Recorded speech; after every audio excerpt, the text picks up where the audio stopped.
dans l'OTAN, mais la Syrie, c'est une situation aussi dramatique, 6000 morts au moins depuis le début de la répression. La Russie et la Chine ont mis leur veto samedi à l'ONU à une résolution qui condamnait la répression et qui demandait la mise à l'écart du président Bachar el-Assad.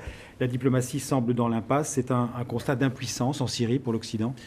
C'est un constat d'impuissance pour les Nations Unies et c'est un constat d'impuissance pour la Chine et pour la Russie tout autant. C'est-à-dire que ces deux pays acceptent tranquillement. C'est un constat d'impuissance pour la Ligue arabe qui a fait un effort, qui a envoyé des observateurs, qui a présenté un projet politique et qui s'est fait blackbouler par Bachar el-Assad. Nous avons défendu la motion marocaine. Alain Juppé est allé au Conseil de sécurité. Malheureusement, en effet, Chine et Russie, au nom du droit des dictateurs à faire ce qu'ils veulent, ont refusé cette intervention. Je pense que ces deux pays seront obligés de changer et que l'opinion russe en particulier demandera au gouvernement russe de changer. Et maintenant, qu'est-ce qu'on fait alors ?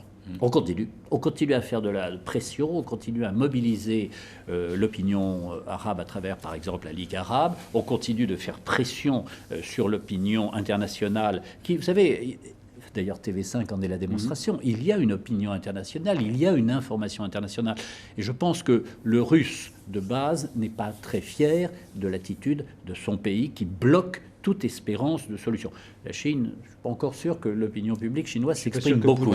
Mais la Russie, on a l'impression justement que l'opinion commence à s'exprimer. Il y a des élections bientôt en Russie, c'est intéressant. Est-ce que si les choses sont susceptibles de bouger à brève ou moyenne échéance, est-ce qu'il faut que l'OTAN ou les alliés planifient d'ores et déjà une solution militaire ? La solution en Syrie est profondément politique. Si vous voulez, on connaît les protagonistes de ce conflit. On sait qui appuie le régime de Bachar el-Assad directement. On sait qui le soutient implicitement de par la peur de l'inconnu. On connaît les minorités qui observent en attendant.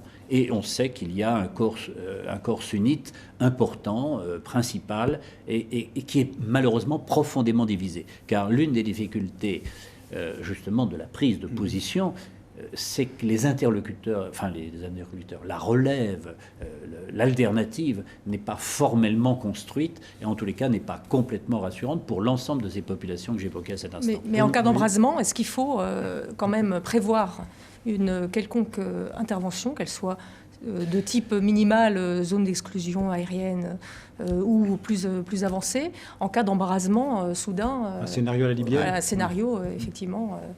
La transposition est extraordinairement difficile, et même en Libye, où le cas de figure était plus simple parce que les sites étaient parfaitement identifiés, l'opération était difficile à conduire. Je pense qu'en Syrie, c'est profondément une affaire politique. Les villages sont interpénétrés. Les positions et les familles sont complètement mélangées. Les Alaouites sont descendus de la montagne, ils sont à Damas. S'il n'y a pas de solution politique, il n'y a pas de solution tout court.